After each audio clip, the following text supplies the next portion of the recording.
ইরানকে সামরিক সহায়তা দেওয়ার অভিযোগে মার্কিন প্রেসিডেন্ট ডোনাল্ড ট্রাম্প চীনা পণ্যের উপর নতুন করে শুল্ক আরোপের যে হুমকি দিয়েছেন তার জবাবে মঙ্গলবার চীনা পাল্টা ব্যবস্থা নেওয়ার ঘোষণা দিয়েছে।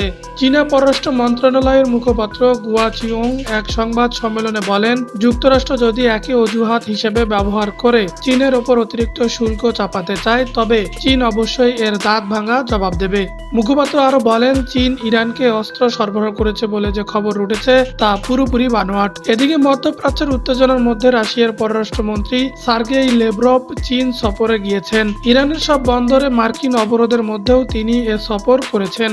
রাশিয়ার পররাষ্ট্র মন্ত্রণালয়ে প্রকাশিত ছবিতে দেখা গেছে বেইজিং এর লেবারভকের লাল গালিচা সংবর্ধনা দেওয়া হয়েছে। চীন ও রাশিয়া উভয় ইরান ইস্যুতে যুক্তরাষ্ট্র ও ইসরায়েলের সমালোচনা করেছে। বিশেষ করে জ্বালানি সংকটের কারণে চীন অর্থনৈতিকভাবে ক্ষতিগ্রস্ত হচ্ছে। চীন ইরানি তেলের অন্যতম বড় ক্রেতা।